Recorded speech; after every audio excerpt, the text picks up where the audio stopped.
Bienvenue à Ponte de Ume. Je ne sais pas trop comment ça se prononce, mais nous sommes ici. Alors, c'était pas vraiment prévu, mais voilà, c'est sur mon trajet pour revenir vers la Corogne. Et donc, pour profiter bien, tout simplement de cette ville, découvrir un petit peu cette ville. On a un joli port ici derrière nous et surtout, on a une tour juste ici, une église et puis toute la vieille ville à découvrir. Donc, on va voir ça ensemble. Je ne sais pas trop à quoi m'attendre comme d'habitude, mais on va essayer de se perdre dans les rues de cette ville.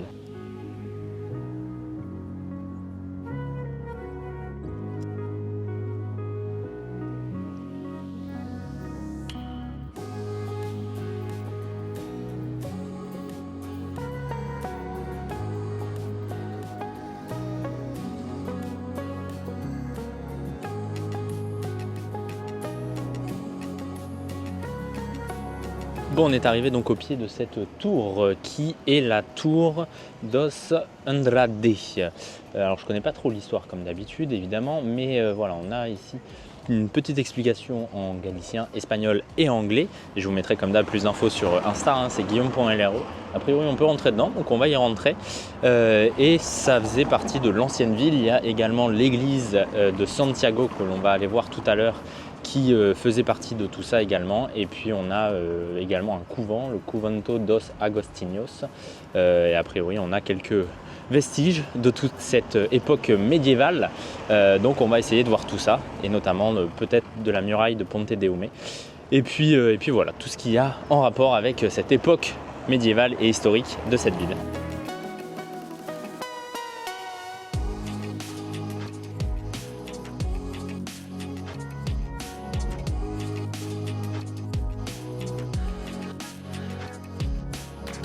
Comme prévu, je suis rentré dans la tour, donc on peut voir déjà l'architecture de la tour, hein, avec toutes ces petites portes, les murs évidemment, et également il y a un musée qui raconte un peu l'histoire médiévale ici de la ville de Ponte de Ume. Donc on a ici l'ancien pont médiéval avec la porte d'entrée dans la ville, ici la tour que l'on a avec nous et puis l'ancien château. Donc voilà, plutôt intéressant de voir toute cette histoire. Et normalement, on peut monter en haut sur le rooftop. Donc on va aller voir tout ça aussi pour avoir une vue assez jolie sur toute la ville.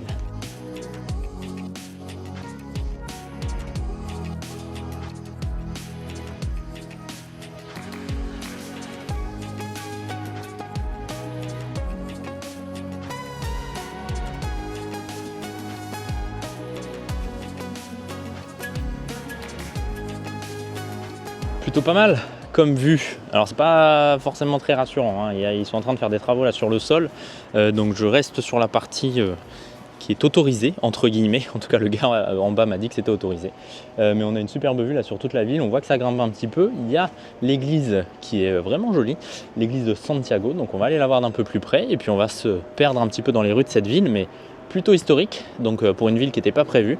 Plutôt content au final de m'être arrêté ici. Et puis on va redescendre et continuer notre petite découverte.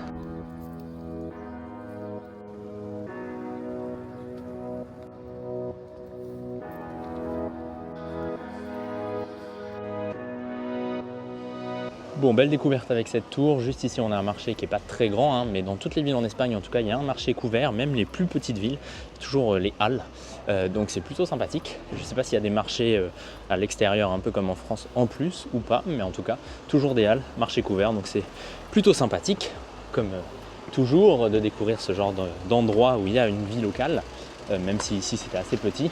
Nous, on va venir s'enfoncer un peu plus dans le centre-ville, dans la ville historique, et puis découvrir cette ville de Ponte de Ume.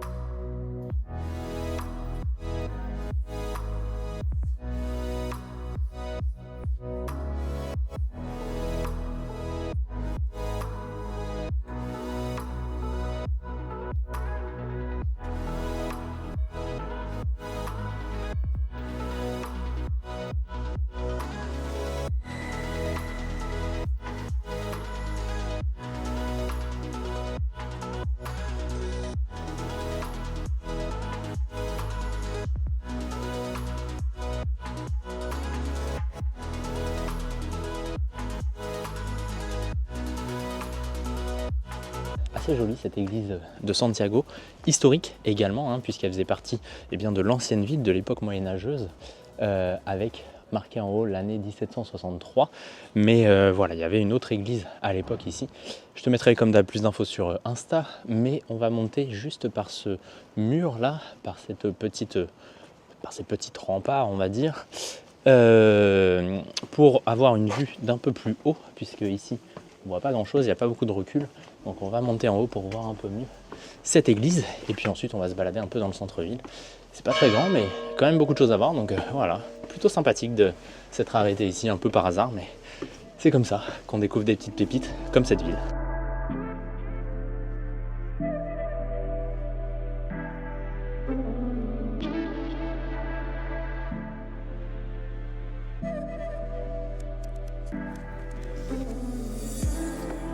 Bon, une belle église qui est presque sous la forme d'une mini-cathédrale avec ses deux tours sur les côtés et sa tour centrale là, très jolie. Et là je m'enfonce un peu dans le centre-ville, on va redescendre. Comme je te l'ai dit la dernière fois, il y a des maisons qui sont plus ou moins entretenues. Mais voilà, on va se balader un peu dans ce centre-ville.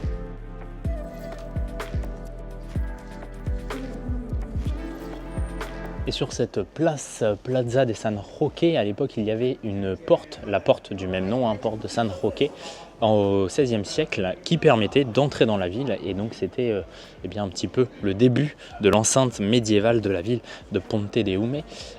Donc voilà, une jolie place avec, encore une fois, des maisons bien entretenues d'un côté, des maisons abandonnées de l'autre. C'est assez particulier ce paradoxe entre des vieilles maisons très bien entretenues, très jolies, et d'autres qui sont complètement abandonnées et un peu en désuétude, tout simplement. C'est logique.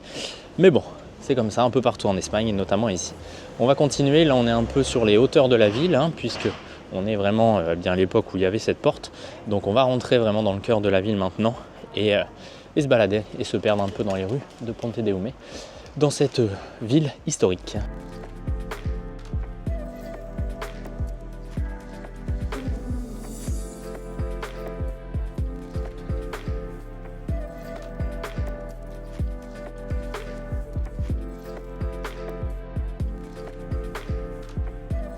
Bon, et là je suis revenu un peu au pied de l'église, avec bien évidemment le symbole de Saint-Jacques-de-Compostelle, puisqu'on est sur le Camino Ingles de Saint-Jacques-de-Compostelle. On est à 84 km précisément, et puis ici on a une statue, je ne sais pas de qui, mais peut-être de Santiago. Nous, on va remonter dans cette petite rue que l'on n'a pas encore prise, qui nous emmène juste en bas de l'église, mais à l'arrière, et puis on va repartir pour s'enfoncer vraiment dans le cœur de la ville. Et voilà, il y a plein de petites rues, j'essaye de me perdre comme d'habitude pour visiter un peu tout et découvrir des petites pépites. On ne sait jamais.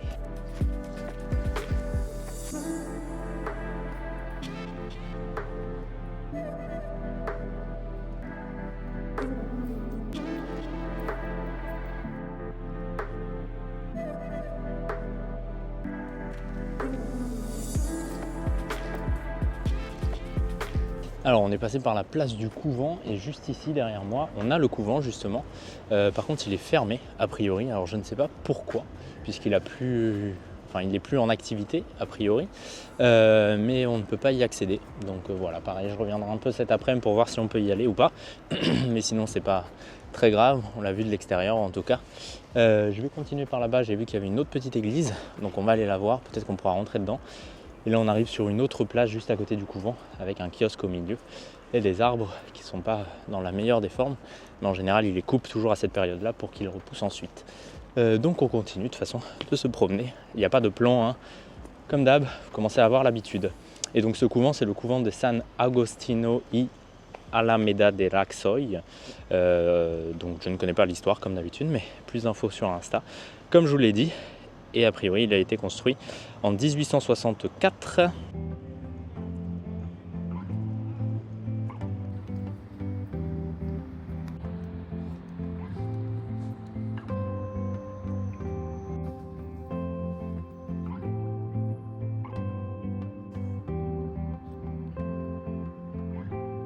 Donc voilà l'église de las Virtudes qui est fermée également, on ne peut pas y accéder, c'est dommage parce qu'il y avait une belle coupole a priori. Mais voilà, on ne peut pas y aller.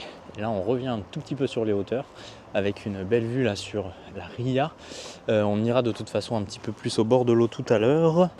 Et puis je vais repartir moi par là-bas vers la grosse église que l'on a vue tout à l'heure, l'église de Santiago, pour aller de l'autre côté du centre-ville et continuer cette petite balade.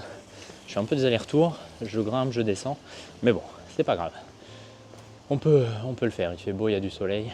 Et j'ai laissé mon gros sac, comme tu peux le voir, dans un bar où j'ai pris mon petit café con leche, un petit cappuccino ou un latte même. C'est traditionnel ici et surtout ça coûte environ 1,50 €, ce qui est plutôt sympa contrairement à la Scandinavie.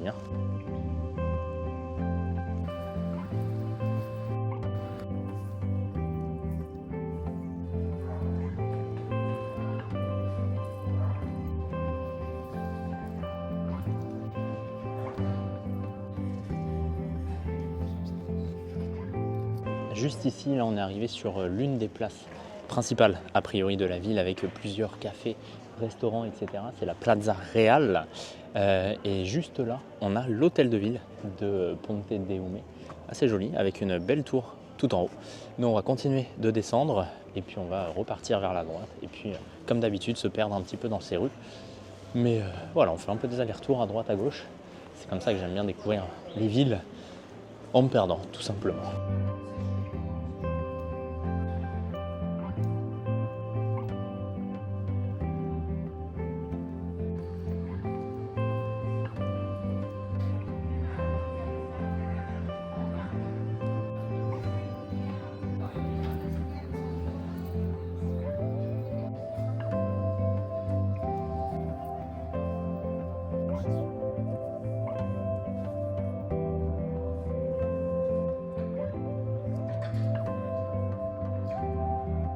Juste ici, là, on termine presque notre balade dans la ville avec ce bâtiment, c'est la bibliothèque municipale.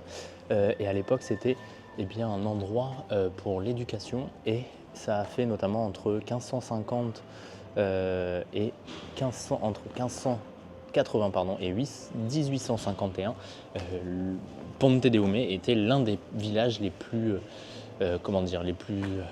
les mieux, c'est un peu bizarre, l'un des meilleurs villages pour l'éducation. Voilà, j'ai réussi enfin à m'exprimer. Je vais faire un dernier tour dans les rues pour voir si on n'a rien oublié. Et puis ensuite, on se retrouve direction le port pour faire tranquillement la petite balade le long du port qui n'est pas très grand. Et puis on aura terminé cette visite et cette découverte de Ponte de Ume.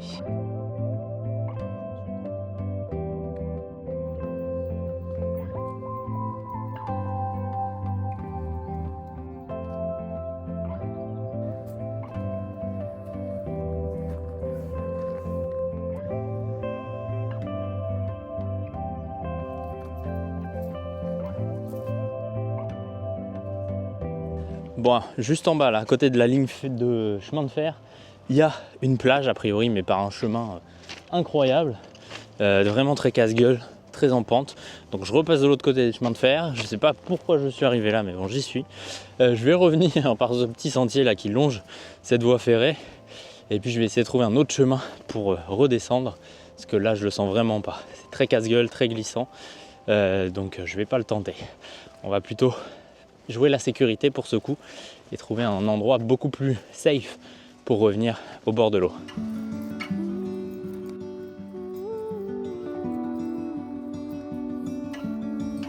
C'est ici qu'on a commencé, c'est ici que l'on va également terminer cette balade tout simplement dans Ponte de Ume, une jolie ville, hein, une belle surprise pour le coup. C'était pas prévu que je m'arrête ici, mais voilà, sur mon transit, au final on découvre une ville assez intéressante, assez historique également, donc plutôt sympa. On est au bord de l'eau, au bord du port, qui est pas très grand, c'est majoritairement un village de pêcheurs, encore une fois, il y a 7000 habitants à peu près ici, et de l'autre côté, il y a la ville de Cabanas, qui pour le coup, elle est plus petite, avec la moitié à peu près en termes d'habitants. Et il y a des plages tout le long, mais on ne va pas y aller, bien évidemment, pour ce coup-ci. Sur ce, on se retrouve très bientôt pour de nouvelles vidéos, des nouvelles journées d'exploration et d'aventure. N'oublie pas de t'abonner à cette chaîne YouTube, n'oublie pas également de me rejoindre sur Insta et TikTok, c'est guillaume.lre. Et puis on se dit rendez-vous très bientôt. Ciao!